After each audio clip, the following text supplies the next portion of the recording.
যেভাবেই হোক আমি যুক্ত তো হয়েছি গুরুর সঙ্গে যুক্ত হওয়ার পর কিছুই আমার তার প্রতি প্রেম নেই। কি করে প্রেম হবে? তার সঙ্গে আমার এই তো প্রথম সাক্ষাৎ। প্রেমটা কখন হয়? নেওয়া নেওয়া, দিবে আর নিবে, মিলাবে মিলবে। হ্যাঁ, আপনি বলছেন দেওয়ার মধ্যে দিয়ে প্রেম করে। তার সঙ্গে তো আমার কোনো প্রেমের সম্পর্ক আমি ভালোবাসতে পারছি, কিন্তু কি করি আমরা ধর্মকে খুব ভয় পাই।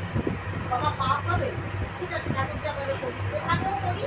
আবার কিছু এত টাকা চলতে পারে না করার দরকার, তাহলে তার সাথে তুমি করলে বুঝতেই পারতাম না। এত বড় মশা।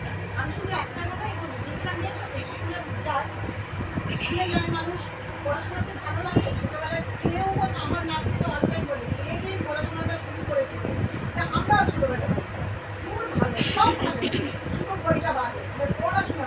তাহলে একটা সময় কিন্তু করতে করতে বাবা মার চাকরি করুন, মনের মানে ইচ্ছার বিরুদ্ধে করুন, পারিপার্শ্বিক লোকে নিন্দা করবে, ফেল করলে লোকে কী করবে, বন্ধুবান্ধব যে কোনো কারণে তাকে লেগে থাকবে। থাকতে থাকতে করতে করতে তখন তার উপলব্ধি হয় যে পড়াশোনাটা গুরু আমাদের জীবনের টিচার। গুরু আমার জীবনের টিচার। আমার এই জীবনের যে শিক্ষক, আমার জীবনটা কীভাবে আমি কিছু জানি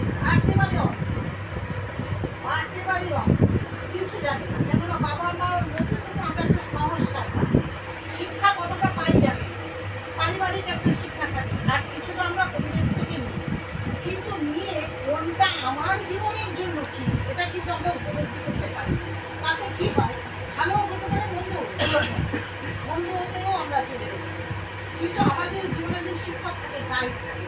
আচ্ছা, পরিবেশে এখন এই কথাটা খুব চলছে বা এই ব্যাপারটা খুব চলছে, এখানে ঠাকুর কি বলছেন, আমার টিচার কি বলছেন, যখন মিলিয়ে দেখলাম মিলল, ব্যাস ঠিক আছে।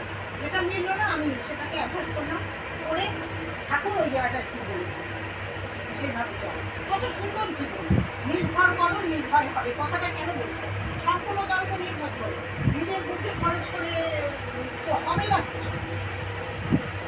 নিজের বুদ্ধি খরচ করে হবে না, অত সহজ কথা নয়। আমরা কি নিজেদেরকেও যে বিয়ে করেছিলাম, এখানেও গুরু ছিল, ও মানুষ। আমার বাপের বাড়ি পালাবলের প্রসঙ্গটা এলো যে আমার অনেকেই জানে যে নিজে দেখে আমি বিয়ে করেছি, কিন্তু একেবারে ভুল কথা, সেটা একদম ভুল কথা। আমার যোগাযোগের সঙ্গে সঙ্গে আমার আচার্যের কাছে জানাতে হয়েছে তাদের বর্ণ, তাদের বংশ, তাদের ফ্যামিলি কালচার সব কিছু তাকে জানাতে হয়েছে। তিনি বলেছেন করতে, আমার মাকে বলেছেন এখানেই হবে, তাই তার সঙ্গে আমার বিয়ে হয়েছে। 12 বছরে আমার দীক্ষা হয়েছে। আমার জীবনের একটা স্টেপও আমার মনে করে আমি গুরুবার দিয়ে চলেছি। আমার ভালো লাগাটাও ভালোবাসাটাও গুরু যদি মত দেন তবে হবে। আর সেই জন্য আমাদের ভালোবাসাটা সব খুব একটা আসে না তিনি ছাড়া। যেখানে ভালোবাসা লাভ নেই, তাই একটা যোগাযোগ হতে পারে, তুমি মত দেবেন হবে, কি মত দেবেন না হবে। এখানে মনের কোনো ধাক্কা, মনের কোনো যন্ত্রণা কিছু নেই। কেন আমার সব থেকে প্রিয় পরম, সব থেকে আমার যিনি ভালো চান, তিনি আমার গুরু। তার ইচ্ছার বিরুদ্ধে আমি কিছুটাই করি, তবে জীবনটা সুন্দর হয়। খুব একেবারে কি বলবো, মানে যে এত ভালো থাকা, আমি বারবার বলি যে এসো বলো, এমন আনন্দ।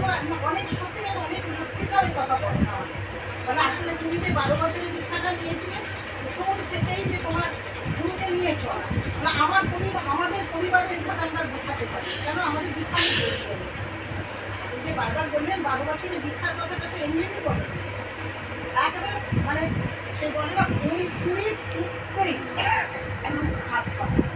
এবার ভুল ত্রুটি সব কিছু, বন্ধু বান্ধবও ছিল, আড্ডাও ছিল, গল্পও ছিল, বিয়ে বাড়িও ছিল, মজা হাসি সব ছিল, কিন্তু একটা কোথায় যেন আমার মানে আটকানো ছিল, যে একটা মাপেও বেশি আমি সেখান থেকে বেরোতে পারতাম। এটাই হলো গুরু থাকার সাথে। তাই জন্য জীবনটা সুন্দর হয়, জয় হয় জীবনটা। মানে একটা উদাহরণ, ঠাকুর বলছেন যে উদাহরণ হও, উদাহরণ হয় আর কিছু। এই 12 বছরের দীক্ষার সার্থকতা এবার হোক না, দেখ ভুল হতেই পারে। আমি অঙ্কে ফেল করেছি বলে কি আমি আর অঙ্ক প্র্যাকটিস করবো না, পরীক্ষা করবো না? আমি এমনও তো হতে পারি যে অঙ্কেই আমি সব থেকে ভালো রেজাল্ট একটা সময়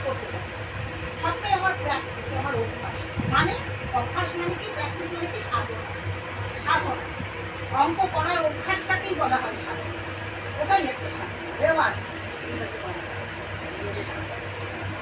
লেগে থাকে কোনোভাবেই বিক্ষেপ সৃষ্টি করে সব কিছুতে আমাদের ভেতরে তার ভেতরে যা আছে সর্বস্ব আমাদের ভেতরে আছে, আমরা এটাকে জাগাই না। একটা খাওয়া পড়া মাথা খাওয়া চলে যাচ্ছে, জীবনটা বোধটা নেই, জীবনের যে একটা বোধ, এই জীবনটা কি সুন্দর উপভোগ করা যায় এই প্রশ্ন বা এই জিজ্ঞাসা বা এই তৃষ্ণা না জাগিয়ে দিতে পারলে মানুষকে, সবাই অনেক সময় নিজে বাচ্চারা দেখে পিপাসা বোঝে না, মা খালি বলে এই জল খায় বলে তো, বলি না, যখন ও ঢুকে যাবে জল খাওয়াটা প্রয়োজন তখন কিন্তু বলবে সে ঘুম থেকে হবে জল খাওয়া। কিন্তু যতক্ষণ একটা মানুষ না বোঝে সেই জন্য আমরা এই সঙ্গগুলো করি, এই সঙ্গগুলোতে মানুষগুলোকে ডাকি এসো বসো বোঝো, চেষ্টা করো, হ্যাঁ করতে করতে জীবনটাকে সুন্দর সমস্ত অবস্থা জীবনকে সুন্দর। কারণ মনুষ্য জীবন হলো সব থেকে শ্রেষ্ঠ জীবন। এই জীবনে ফেলিওর বলে কোনো কথা নেই, আমি নিজেকে ফেলিওর করে রেখে দিয়েছি, সর্ব অবস্থা থেকে আমি উঠে দাঁড়াবো, সমস্ত এবং সমস্ত ব্যবস্থা ঠাকুরের দেওয়া আছে, সমস্ত ব্যবস্থা আমার করছে না। আর ওই ভক্তিতে ব্যভিচার ভালো, একটা কথা আমি এখানে বলতে বাধ্য হচ্ছে, ভক্তিতে নিষ্ঠাতে ব্যভিচার ভালো, এও থাকবে ও থাকবে সেও থাকবে, সতীনারীর স্বামী একজনই থাকে তো, তাই জন্য ভক্ত যিনি সে কারো সতীত্ব নির্ভর করে যে সে নিষ্ঠাটা এক জায়গায় আছে না, তাই ভাগ হয়ে গেছে। ওই ভক্তিতে ব্যভিচারও ভালো, আমি যাকে নিয়ে আছি আমি তাকে নিয়েই পুরোপুরি জানবো বুঝবো এবং জীবনটাকে